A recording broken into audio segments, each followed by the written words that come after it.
We are continuing to follow developing news in Elizabeth City. A man was shot to death by deputies after bringing a gun into Centera Albemarle Medical Center early this morning. Tonight, we have team coverage starting with Jeremiah Beatty, who has details on how the situation unfolded.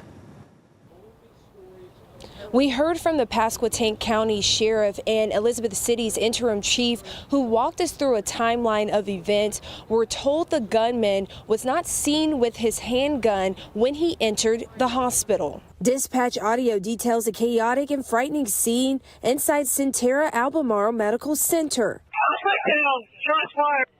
Tuesday morning, just after 1 a.m., that's when, according to law enforcement, a man walked into the medical center's ER with a gun. Investigators say once Pasquotank County deputies were on scene, the man pointed his gun at the deputies.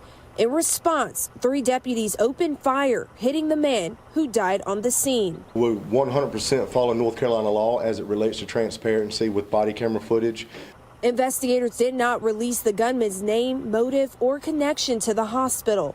Teresa Watson, president of the hospital, says the footage reveals just how serious this situation was for hospital staff.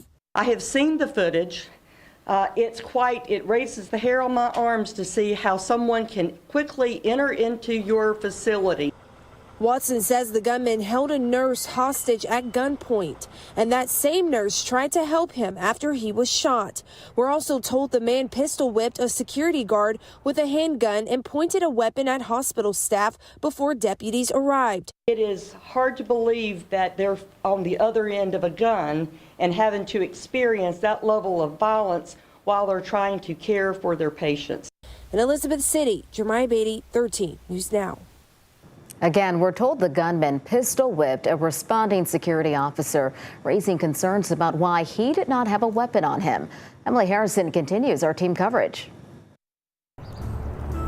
If it wasn't for the actions of our heroic security officer leading the potential gunman, it could have been a much worse outcome. Teresa Watson, president of Centera Albemarle Medical Center, says this security officer met the gunman head-on without any weapons of his own. A Navy veteran and former New York police officer, Watson says he led the gunman away as ER personnel protected patients. We rerouted the visitors or patients to the front entrance of the hospital, where we had security personnel to make sure that they were able to get into the emergency department without being hindered. But now there are concerns for why the security guard, who has only been with Centera Health for only a month, was unarmed in the first place.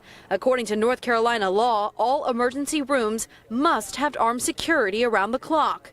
Watson says her medical center is well aware of this law, but called it, quote, an unfunded mandate. I'll tell you that it's not as quick as a simple fix. You've got to go through training and actually a program to be able to have armed officers on your campus.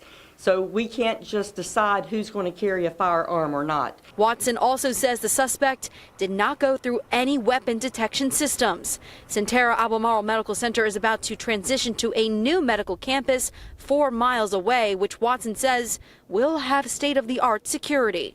Quite honestly, it probably will be escalated to be here. You know, we're moving into a new location in August. I think we let our guards down because we're Southern and we're incredibly kind folks. And this is a hospital. In Elizabeth City, I'm Emily Harrison, 13 News Now.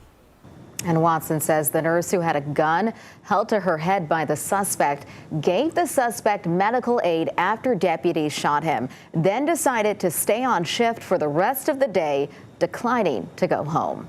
You can watch the full Pasquotank press conference right now on 13 News Now Plus. You can download on your TV and watch for free.